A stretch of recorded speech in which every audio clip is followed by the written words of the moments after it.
Okay. Um, why would a college educated mom pull her kid from school? I had someone in the comments ask me this, and so I'm just going to tell you my personal story why I did that. So, um, I am a college educated mother. I got my associate degree, I got my bachelor degree in science. My major was biology. My associate degree was in biotechnology. After my bachelor degree, I went on and got um, I went on just for a little bit extra training, and I did stem cell technologies, all hands on. Um, and yeah, I did very recently decided to pull my kid from school out of the fourth grade. And this is the story.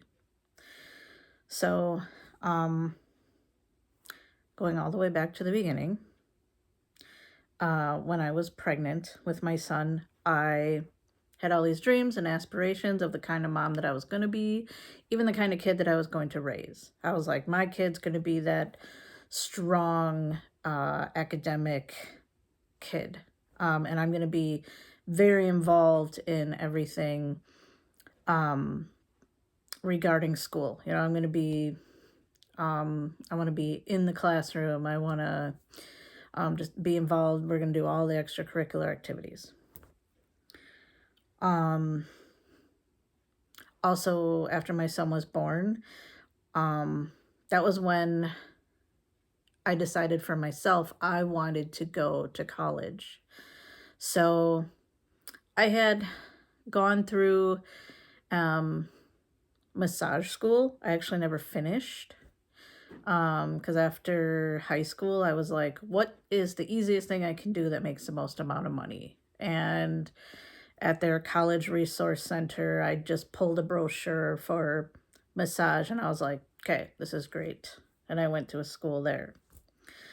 Um, so, but I ended up working in a factory for uh, almost 10 years instead, where I met my son's dad. And after I had my son, um, yeah, I just, like most of us moms, I completely changed my outlook on life and everything. And that's when I was excited. I was going to be this academic mom. My kid was going to be awesome at school. I really, really thought these things. I was like, I'm going to get all the educational toys and we're just going to study all the time. um, so when my son was 4, um, he was in Head Start. I was low income and Head Start was free, which was great. And I was in the classroom all the time, just like I wanted to be. I was on the policy council where we got to vote on things and we got to actually agree with the budget, how the school spent the budget and things. And so that was really, really great. And Head Start was only 3 hours a day. And it was just, I don't know, it was just a great experience being in that room. And the kids were, of course, playing all the time. I went there a couple of times. Sometimes there'd be kids sleeping, and I was like, so are you guys doing nap time? And she was like, no, some kids just, they come in and they go straight to that couch and they go to sleep. And she was kind of like saying, like, I guess a lot of parents, like, they just keep their kids up late or whatever. And I was like, oh, keeping that in my mind, I was like, yeah, I gotta, we're gonna have this kid who's strong academic kid. We gotta have, lots of sleep. So I just kind of packed that away. I'm like, yeah, that was just one more tool that I was gonna use to make my kid be this amazing kid, right? Um, and then there was kindergarten. After that, kindergarten.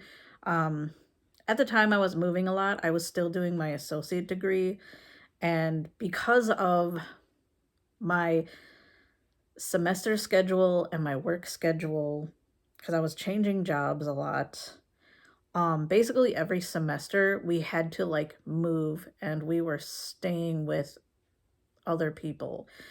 My son and I lived in a lot of people's spare rooms, couches, things like that, all through my associate degree. But in kindergarten, I didn't get to volunteer in the classroom, but we did a lot of that. We did all the after school activities, and it was a great time. I really enjoyed that. Um, First grade, when my son got into first grade, was when I had graduated with my associates in biotechnology, and we moved again because I got into a private college with a very generous grant for tuition. And so we moved again. And first grade was also a great experience. So we were a new family there, and all the teachers got together, and they always gave a gift to like one family, and they all every year, and they all decided that they were going to give us a gift. So she asked me what I wanted for Christmas, and I remember I said a nonstick frying pan, and she gave me that, and then they gave us this food so we could have this nice dinner. She even got my son an Elf on the Shelf, which he actually just asked me about that recently. My son's 13 now. He actually just asked me about that recently, where that elf came from. And I was like, that was your first grade teacher. She bought you that. And he was like, oh. She was a really, really great teacher. And I volunteered in that classroom a lot. And actually, because of the part of the grant that I was a part of, I did have to volunteer. And lucky for me, volunteering in my son's class, that counted. So that was really a win-win situation. So I went there a lot in the classroom, and I talked with his teacher a lot. And wow, in first grade, what a whirlwind. That's all I have to say. Let's go learn this, and then let's go over here and learn that, and then okay, 5 minutes over here and 5 minutes doing math, let's measure this, and then okay, now we got to do this. But one of the things that I talked to his teacher about was I just asked her, I was like, how many recesses did you have when you were a kid? And she was like, oh, at least 3. And I was like, me too. I remember from kindergarten through 5th grade having 3 recesses. We had a 15-minute recess, we had an after lunch recess, and then we had another 15 in the afternoon. And we kind of just talked about how the structure of school has definitely changed from her generation. She was still my generation, even though she was a little bit older. And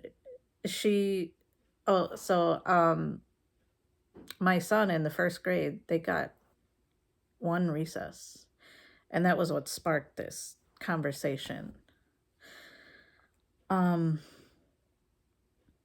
And she also just said, yeah, every year, she's like, I've been a teacher for years. She'd been a teacher for, it was between 10 and 20 years. I couldn't remember, but maybe longer. But she said, yeah, every single year they pack more and more things in. And I was like, wow. I was really blown away by that.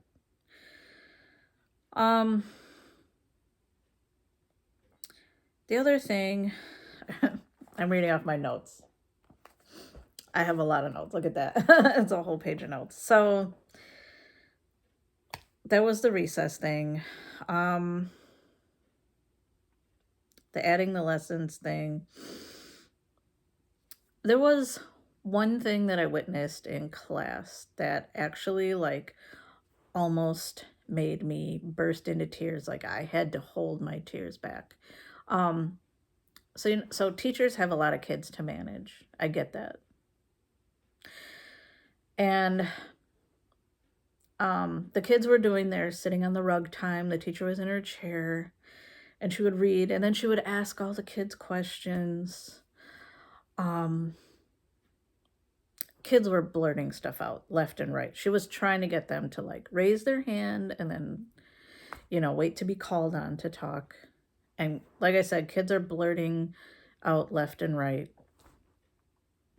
And this one kid just blurted out something and she says, "Oh, go clip down."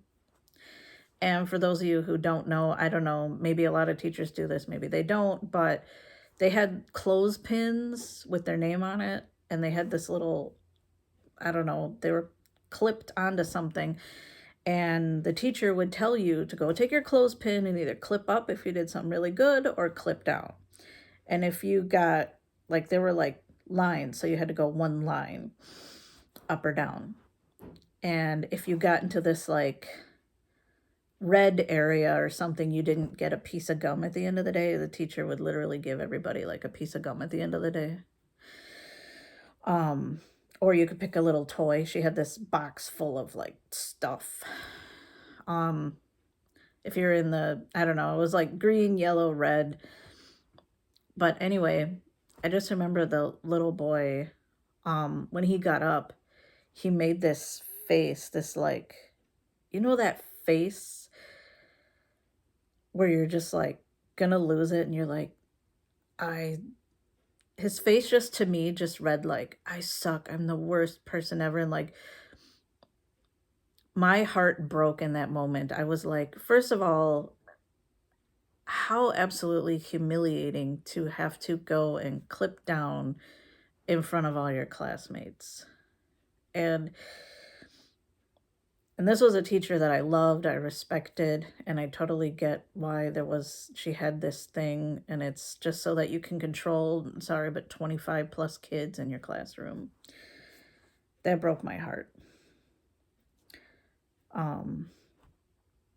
One thing that absolutely pissed me off, though, was lunchtime. Everything about lunch pissed me off. First of all, the kids got 20 minutes from the moment they left their classroom to the moment they got back to their classroom. They had 20 minutes to walk to the lunchroom, to get their lunch, to eat their lunch. And if you're hot lunch, you got to wait in line. Get a seat, eat it, throw it away, talk to your friends, go back to class. And I had lunch with my son at least twice a week. And like everybody started knowing me, and they had a special table where you would actually sit with your parents or whoever came to have lunch with you, and you could bring a friend with you. So it was funny, because there were kids who started asking my son, like, "Can I sit at the table with you?" Like, they weren't even like really cool or really close in class, but they just wanted to sit at a different table, because it became this cool thing. But I remember just talking with my son one day, and then all of a sudden the lights go out. And I'm like, what the heck? And everybody gets quiet. And this is probably a very common thing. I think they actually did this when I was in elementary school, but it was like they just turned it off and they'd go, "Shh, students, keep your voices down." And there'd be like a couple warnings, whatever. Well, there was one day they did it. Like we had just sat down for lunch and we weren't even sitting down for 5 minutes and the lights went out and they didn't go back on until literally a couple minutes before it was time to leave. And I was just looking around and I was like, I am here spending time with my son. I am not going to be silent. The first time I was silent. following the rules, and I was like, what's going on? After that, I started talking, and what's funny too is there were actually other parents at that table too, and they were dead quiet. And I just kept talking to my son. And I remember seeing my son, and he was so confused. I didn't realize at that moment what I had done, but what I had done was he wanted to obey me. I'm his mom.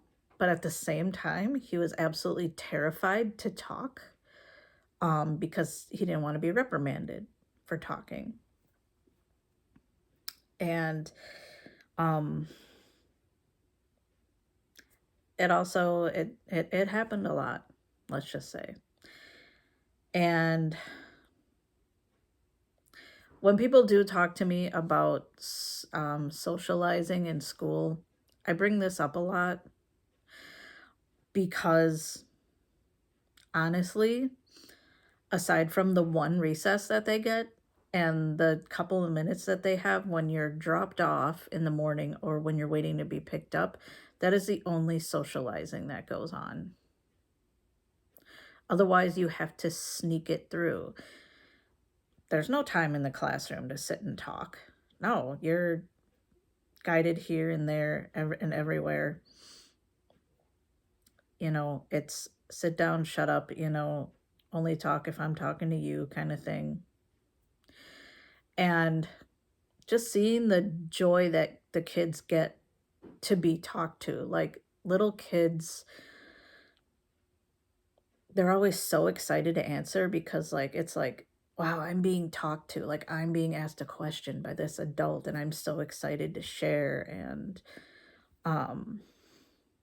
it's just so tragic seeing that light smashed to smithereens. But at this point, this is still first grade. I'm not even thinking about pulling my kid or anything, at this point. So, I just read in my notes, food sucks. Yeah. What the hell are they giving us? Are they giving our kids at school lunch? Okay. Anyway, so on to second grade. My son stayed at that school in second grade. He did say a lot that this teacher was less nice than his first grade teacher. And I didn't get to volunteer in this class. I could not during class. That's when I was actually towards the end of my bachelor's degree, and I was doing 5-hour organic chemistry labs.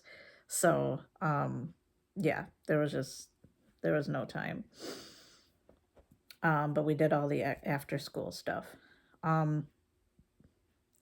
For third grade, so I graduated and I waited till the end of third grade for us to move. So we moved that summer. We actually moved to another state with a family member. And that's when my son started third grade.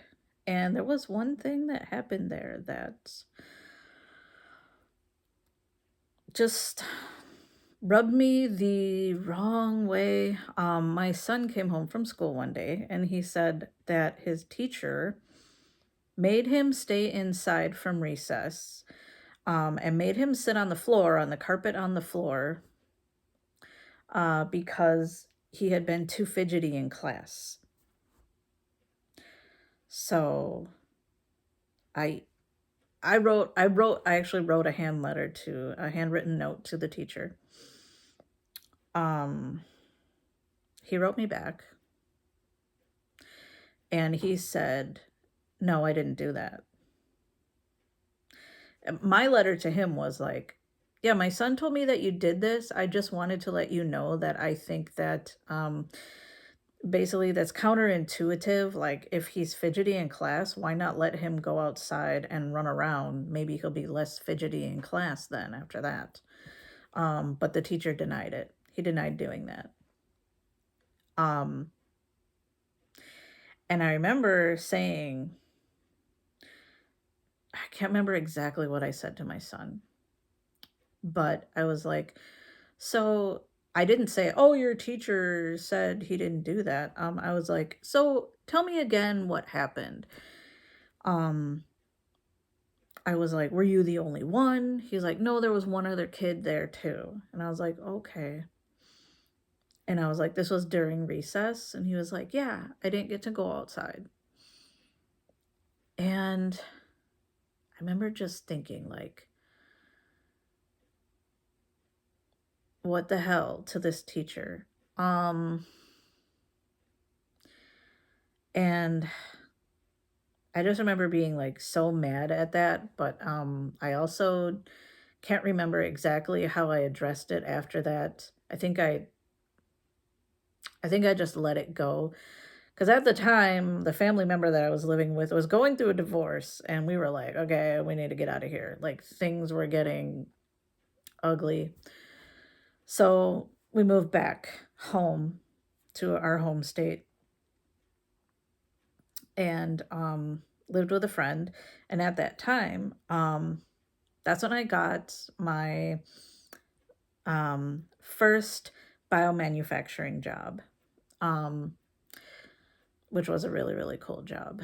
And with the help of my mom, her and I purchased a home together. Uh, and so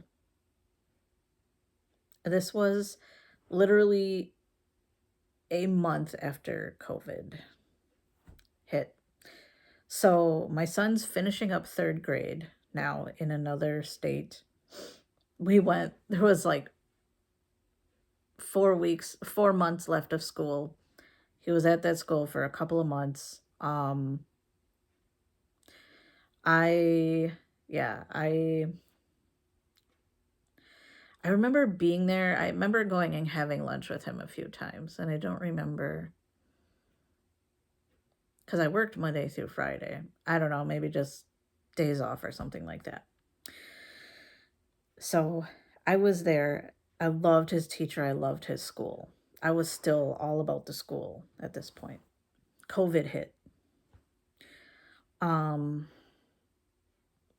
and lucky for me, okay, so um my employer like had us I actually didn't have to go to work for a couple of weeks. They were only having people who needed to go in and like feed cells and work with the tissues and do all the lab work. Only those people who actually needed to be in the lab were actually coming in. Everything else was being done remotely. One sec. And so I was able to be home. Also, my friend that I was living with right before we bought the house, she was working remotely. And so she was actually watching my son then on the times that I had to go into work. Um, and so it happened. Um, so we're at this new school, COVID just started. Um, and I get that it was a clusterfuck, okay? All the online learning that started as soon as COVID hit, all the teachers, all the time that they were having, the students, everything. So I remember we were doing my son and I was trying to help him with some math assignment, and it was this site that you log in and then they give you a math problem and you do it, and just every math problem or thing, it would be completely different kind of math. Like there'd be a multiplication question, and then there'd be a measuring question, and then there'd be this story question. And I just remember helping my son do those things, helping him way too much, by the way. And it started to get really, really hard, like way over my son's ability. And I emailed the teacher. I'm like, this is too hard for my son. And she's like, "Oh, well, are you helping him?" And I was like, "Yeah." And she's like, "No, you have to let him do it because It basically tries to figure out where your kid is at. So, like, the more that you get right, the harder it's going to get. And I was like, oh, okay. So now I screwed this up. And I'm like, well, how do we dumb it down? Because, like, can we push the reset button, And she's like, no. And we tried again another day. And I was like, this sucks. My son was just getting so frustrated, because there's nothing more frustrating than not knowing something. Trying to do math and not knowing how to do it, which was like the worst thing in college for me. I took algebra 3 times in college. Um, that's another story, but I finally emailed the teacher and I was like, yeah, just so you know, we've been doing our own thing. Like, we stopped doing that online thing. And I emailed her because after a few days of doing this and not handing in the assignments, she wasn't checking up on us. And I just felt like, I'm like, oh, I should tell her what's going on. And I told her what we were doing. And basically, what I was doing was um, I gave my son uh, 3 things in math to do a day. I'm like, just 3 things. That's it. So um, math was very short. Um, and I'll never forget, because this is the catalyst, what actually got me to start thinking about everything that had happened in the past, including everything that I went through um, in school for myself. Not college, but elementary school, middle school, high school, all of that. The teacher's response to me doing my own thing with math was, that's great. He's probably going to learn more if you do that anyway. And I was floored. I was not expecting that response from a teacher. And I just, obviously, that school year, nobody went back to school. Then we had the summer, and I made the decision next year, the following year, that I was not going to put my son in school. And we had moved in the middle of the school year anyway. The school didn't even all I did was I told the school we moved. I'm like, we moved, and we did. And I did not put my school into the local elementary school. So that whole year he was unschooled, or he was homeschooled. We were not unschooling yet, but homeschool, and that was fun. It was so fun,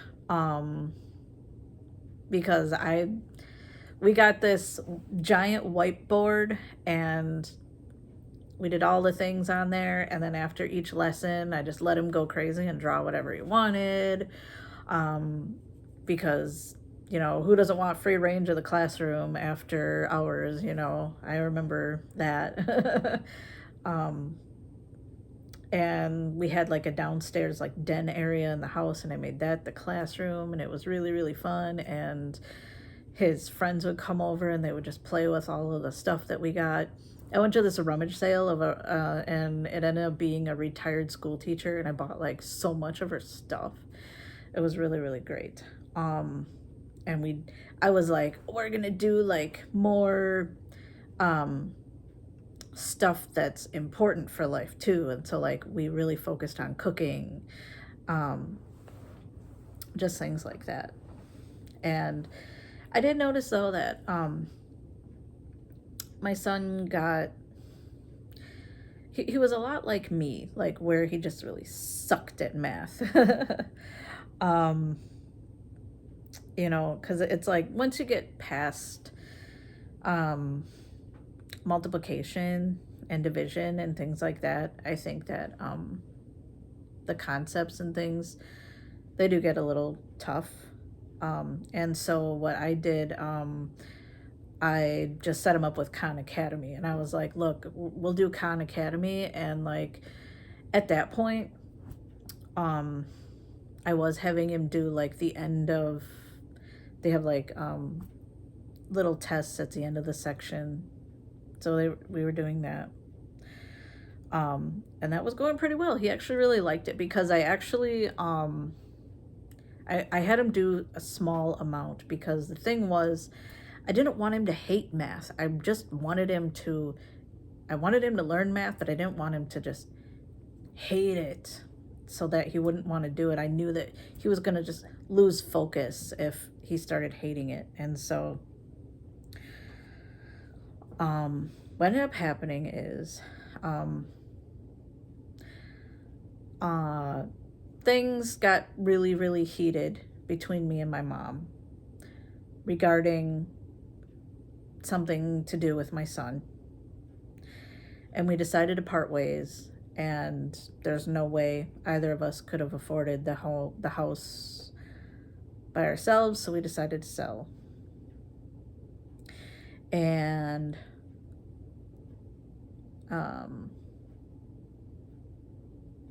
so after that, that had a major, major effect on my son.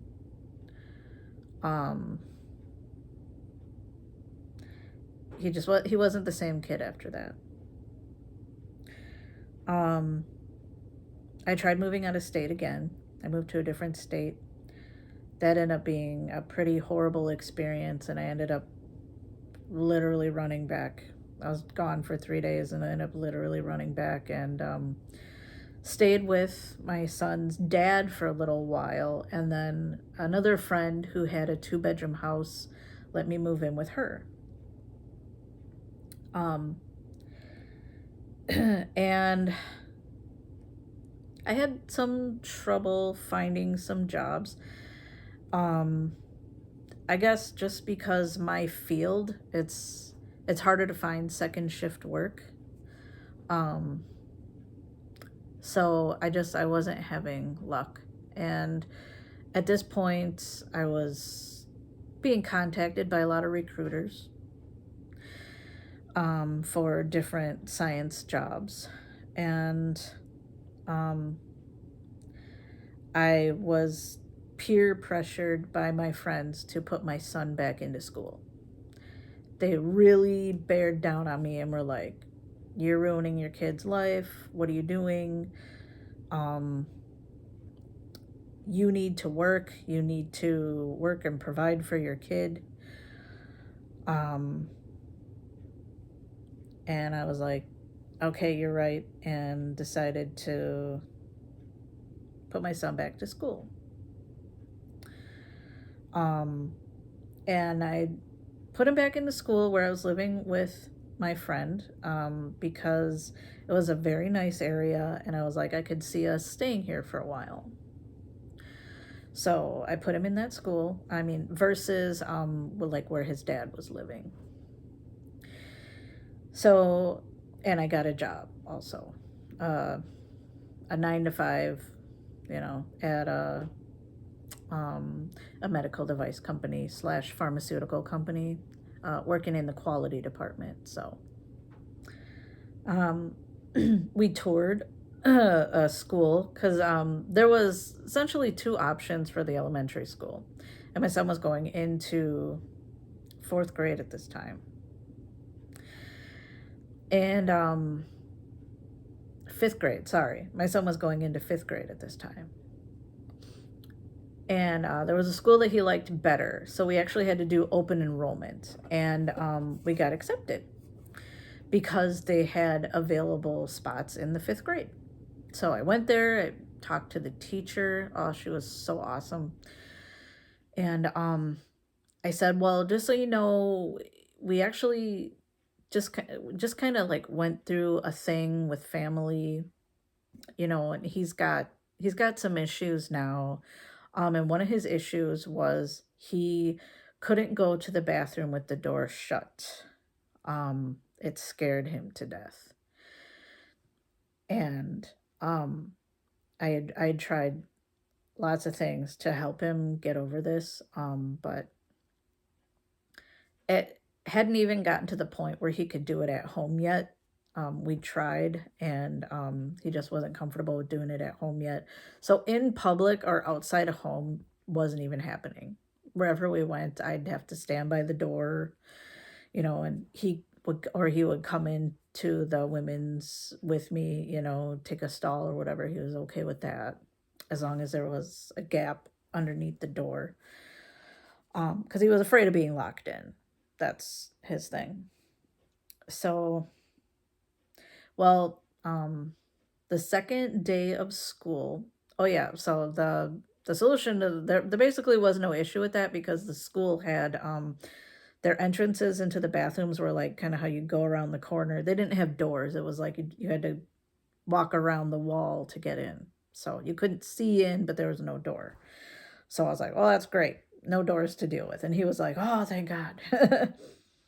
you know, um the second day that he was there, he snuck his phone into the bathroom and called me, and he was crying. It was just too much for him. And I went to the school and I was like, "Can you just let me see my son, let me talk to him, I'll tell him everything's fine, I'll go back to work." And the teacher was very adamant, like, "You shouldn't see your son. You shouldn't talk to him." And usually, like, our policy is that, like, we don't do this kind of thing. We don't allow parents to come in and just see their kids whenever. And that was really weird to me, especially because I had just all the volunteering that I did in my son's classroom, and just it was always like the teachers loved it having parents show up.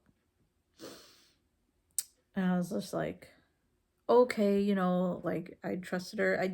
In my gut was screaming at me, like, "Tell this bitch you want to see your kid."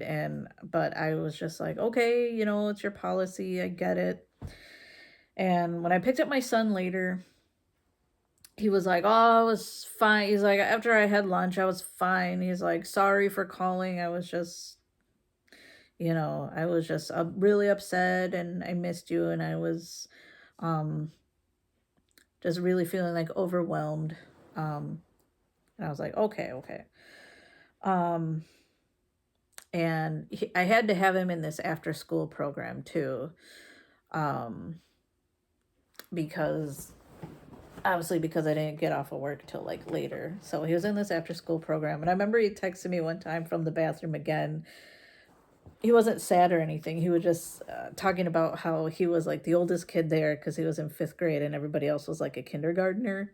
And I remember him saying, like, he was just kind of like complaining about just being around all these little kids. It was kind of funny. But um, the fourth day that we were there, I got a call from the school saying, um, "I need to come down immediately." And I was like, "Oh my gosh." Like, they're like, "It has to be," but it wasn't like immediately, it was like, "Today. You have to come today." And I was like, "Wow, okay." I went there, and I'm like, "What's going on? Is everything okay?" Also, they were like, "Don't bring your son." So I was like, "Okay, so apparently I have to come after school." So, like, I had to leave work early so that I could get there while administration was still there. So, like, I had to, like, pick up my kid from school, take him home, then go back to the school after leaving work early. I had a meeting with the teacher and the principal, and they called him in, and they're like, um, "When did your kid have an IEP at the last school," or whatever, something like that. And I was like, "Wait, wait, wait. My son does not have an IEP." They're like, "Yeah, at the last school, we have paperwork here that," and I was like, "That doesn't make any sense. Nobody ever talked to me about an IEP." And they're like, I'm like, "Is it possible that they would have started the paperwork without telling me?" And they're like, "No, no, no, that it's something that parents are very involved in. You would have known." And I was like, "Well, No, he doesn't have an IEP. Um, and it just happened very fast. And they were like, well, it doesn't matter anyway.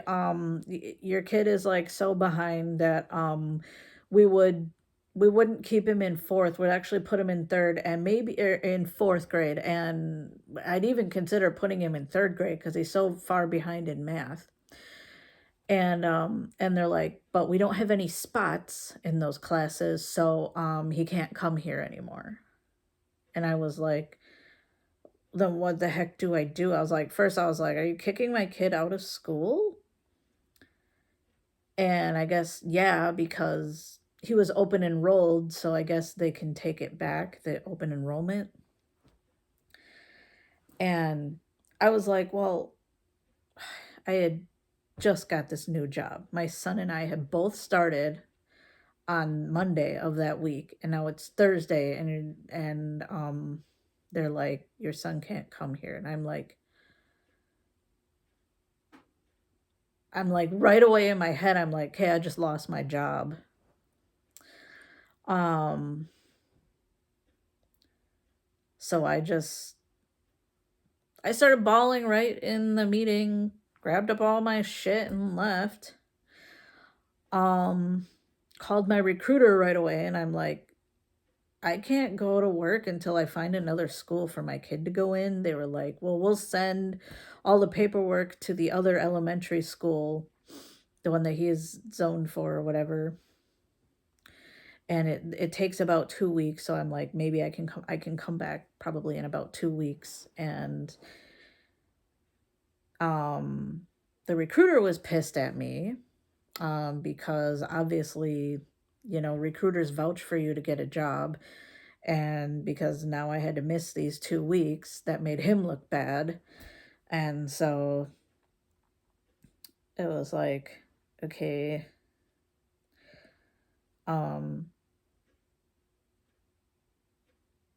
so it was a very stressful time. So I was like, fine, I'll deal with it. Um, at the new school, my son was, of course, devastated. He had friends already.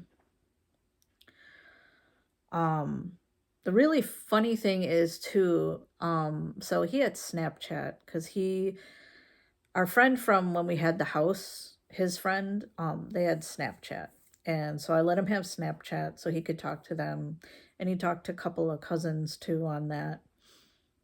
And apparently on Snapchat, like, it'll recommend people to you who aren't even in your contacts list, but I guess who are around you regularly. So I didn't know about this, but he's like, oh, one of my friends from my class at the school that just kicked him out found him on Snapchat, added him, and was like, hey man, how's life in wherever? And he's like, I don't know, that sucks that I got kicked out. And they're like, what do you mean you got kicked out? And I guess the teacher told him that we moved away,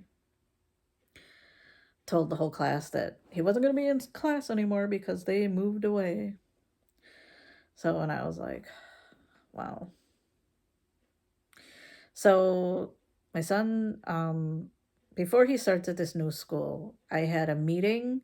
Now I have to do this meeting all again with these people to let them know, okay, my son's been through this like tragic thing, and now he was just kicked out of a school for being himself, really, for the school lying. And I was like, that school fucking lied, okay? Um and I had to talk about the bathroom thing again, and now the school has doors on the bathroom. And the school doesn't look as cool as the other school. And so my son wasn't like thrilled at all. But we had the meeting, it seemed very, very, very positive. Um and so my son was going, and they decided to keep him in fourth grade. Whatever. I was like, fine. I was like, you know what? I told my son, I'm like, don't tell anybody that you're being held back or whatever. So Um, so the school year's in full swing, and my son comes home one night with an assignment, and the assignment is to write a 5 paragraph essay in one night. And I'm like thinking to myself, like, I remember in 7th grade when my teacher gave an assignment for everybody to write a 5 paragraph essay, but it was kind of like, it's not mandatory. It's like, I literally just want to see if anybody does this. And I remember me and one other student in the class were the only ones who actually did it.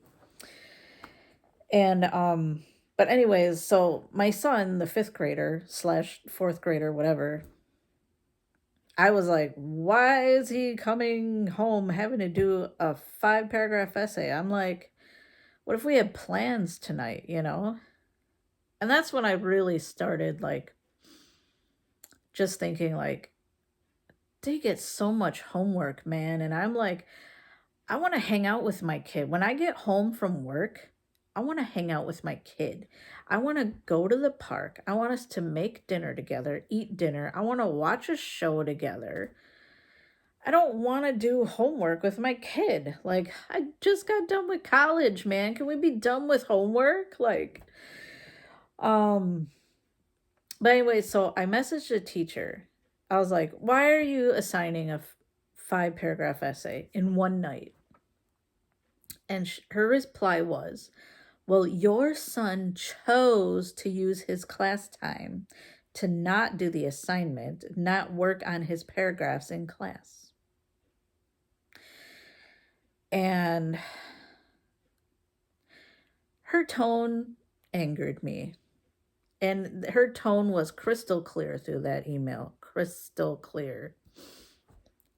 Because I've had that tone used on me before. And I was like,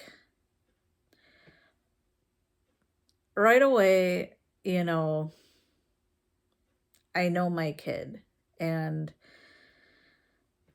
there's just so much wrong with that. Like, first of all, I'll try to break it down, what was going through my mind with just this thing that she had just said. First of all, my son didn't choose, okay? First of all, I know this teacher knows that he's got this issue. He's, because of this thing that happened with my mom, with his grandma, he is now like deathly afraid to talk to people. And this was communicated in this meeting before he started school. Everybody like understood, like the school psychologist was there. And everybody had agreed that he was going to get extra time to do his assignments too. And I know my kid, and I know that what probably happened was he didn't understand and he shut down, because a lot of us, when we don't understand, we shut down, especially when the only way to get help is to do the one thing that scares us to death, which is to ask for help, because you have to ask the teacher for help. And I could already tell that this teacher was a bitch. And I could tell that my son was deathly afraid to not only just confront people, but her of all people. Because she had already gotten snippy with me before this, because there were times when my son went back to class and he didn't have the reading done, and it made his partner fall behind and everything. And I was actually like, okay, that's on me. I'll make sure he has his reading done. Okay, I get that. But at that time, I had already started to become like kind of anti-homework, and actually was looking into my rights as a parent. And parents actually have the right to tell the school not to send their kids home with homework, and they have to assess their grade on in-class work alone. Um, and I found that like you are allowed to request that all the way through high school too. And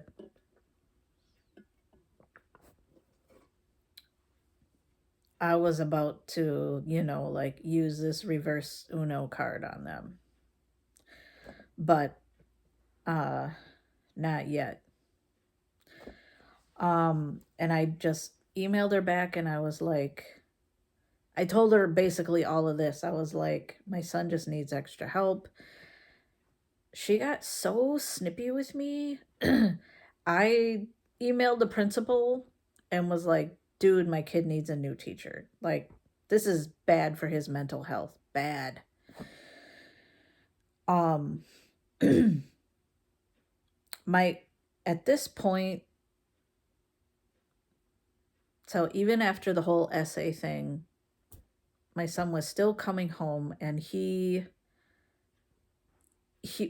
I'd be helping him with his homework. I remember particularly he had a geometry test coming up.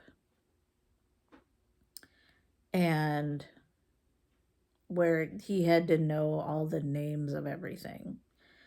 And I was out, so my roommate and I, we were quizzing him on it. He was getting it right. We were like, oh my God, you're doing so good. You're going to ace this test tomorrow.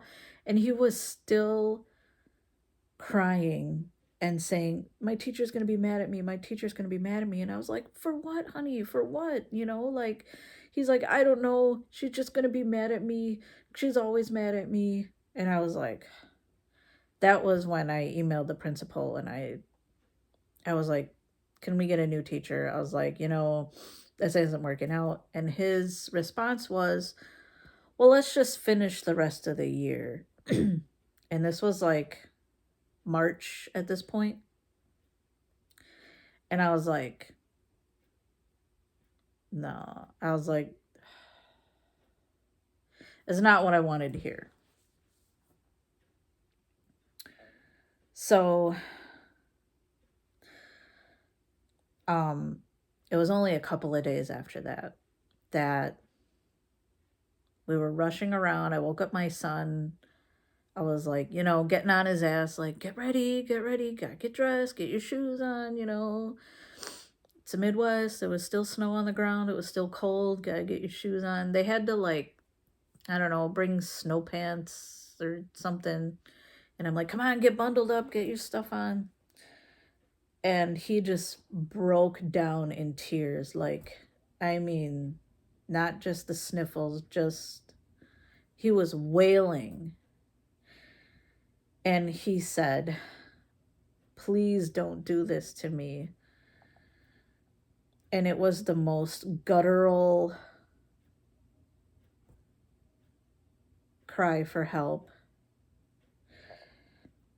And I looked at my son, and it's like a lifetime of my school experience, a lifetime of everything that I had experienced with my son just all came crashing onto me all at once. And I hugged him and I said, you never have to go to school again.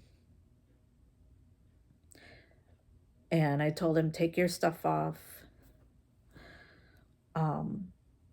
I'm like, you're not going to school today and you're not going back to school ever. And that was the last day. Yeah, after that,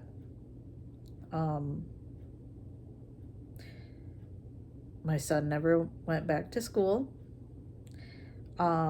He's technically an 8th grader now. That decision changed everything for me. But and not in the best ways, but that decision was the best decision for my kid. Um, and every single day I would never, like, all the hardships that I've gone through of making this decision are so worth it. And I know that I made the right choice for my kid. I know this is not the best choice for every child out there. And like I said, the journey hasn't ended there. Um, we we did homeschooling after that, and then we went to unschooling after that. And if you guys want to know more about that, I can go into that. But basically, of course, backlash from absolutely everybody. I've been yelled at, screamed at by everybody. My son's dad, my roommate, best friend, who actually is sisters with my roommate, her whole family.